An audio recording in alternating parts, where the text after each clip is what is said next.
Le conflit russo-ukrainien qui a commencé il y a maintenant 3 ans, une guerre coloniale pour l'Occident et une guerre pour protéger les populations locales russophones selon Vladimir Poutine. Dans cette vidéo, nous allons revenir sur l'histoire de cette guerre pour mieux comprendre ce qui l'a provoquée. Pour mieux comprendre ce conflit, nous devons revenir en 1991, la fin de la guerre froide. À la suite de la dislocation de l'URSS, de nombreux pays de l'Est de l'Europe, notamment l'Ukraine, ont obtenu leur indépendance. La dissolution de l'URSS a aussi mené à l'adhésion de certains pays de l'Europe de l'Est à l'OTAN, des adhésions qui ont posé problème à la Russie. Le 9 février 1990, le secrétaire d'État des États-Unis James Baker promet à Gorbatchev, secrétaire général du Parti communiste, que l'OTAN ne s'étendra pas d'1 inch, c'est-à-dire d'1 pouce, à l'est du territoire de l'Allemagne. En 2015, Vladimir a déclaré, je cite, « Rien n'avait été couché sur le papier, ce fut une erreur de Gorbatchev. En politique, tout doit être écrit, même si une garantie sur papier est aussi souvent violée. » Sur cette carte, nous pouvons observer l'expansion de l'OTAN depuis 1997. Comme vous pouvez le voir, 12 pays ont été intégrés à l'OTAN. 2004.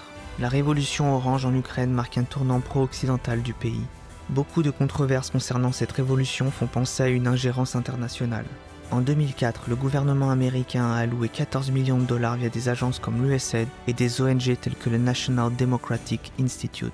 La sous-secrétaire d'État Paula John Dobriansky a confirmé une enveloppe de 13,8 millions de dollars spécifiquement dédiée à l'organisation d'élections transparentes. Cette même année, les réseaux d'organisations occidentales tels que l'Open Society Institute de George Soros, la Freedom House dirigée par un ancien chef de la CIA et la fondation Konrad Adenauer ont participé à la logistique des manifestations. Ces groupes ont formé des activistes et financé des sondages électoraux, notamment via le National Endowment for Democracy.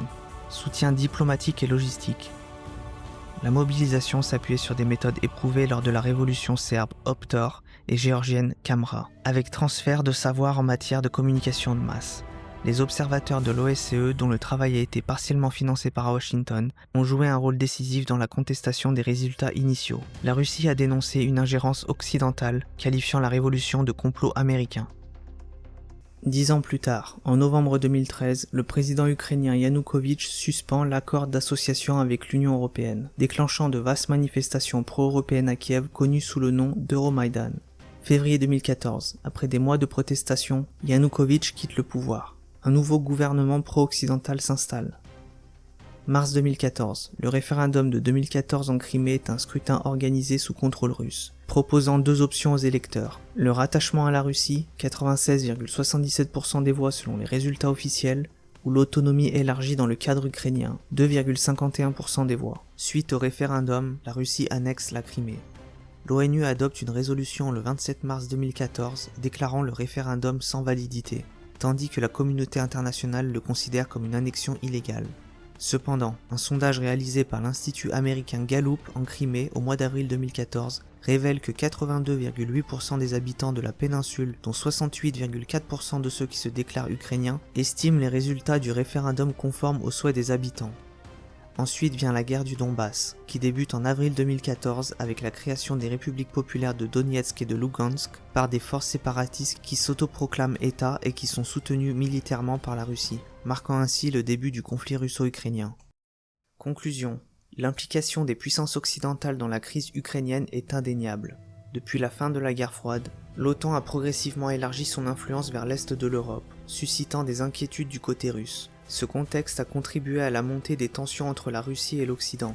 En 2014, la destitution du président ukrainien Viktor Yanukovych, considéré comme pro-russe, a marqué un tournant. Cette révolution issue du mouvement Euromaïdan financé par l'Occident a abouti à l'installation d'un nouveau gouvernement à Kiev, perçu par Moscou comme plus favorable à l'Occident. En réaction, la Russie a annexé la Crimée et soutenu les mouvements séparatistes dans le Donbass, déclarant une guerre qui perdure encore aujourd'hui. Entre 2014 et 2022, la région du Donbass a été le théâtre de violents combats. Les forces ukrainiennes et les séparatistes soutenus par la Russie se sont affrontés, entraînant de nombreuses victimes civiles. Des incidents comme le bombardement de zones habitées ont été rapportés, chaque camp rejetant la responsabilité sur l'autre. Cette situation a renforcé dans une partie de la population du Donbass le sentiment de proximité avec la Russie. Plus largement, l'Occident est souvent accusé d'intervenir dans les affaires intérieures d'autres pays, sous couvert de promouvoir la démocratie, ce qui a parfois conduit à des conflits ou à des changements de régime contestés. Ces interventions sont perçues par certains comme allant à l'encontre de la volonté populaire locale, en servant d'abord des intérêts géopolitiques. En résumé, la crise ukrainienne illustre la complexité des rapports de force internationaux et les conséquences parfois dramatiques des ingérences extérieures. La situation reste marquée par une profonde division de la société ukrainienne et une confrontation persistante entre grandes puissances. Ce sera tout pour cette vidéo, merci d'avoir regardé. Si la géopolitique vous passionne, n'hésitez pas à vous abonner.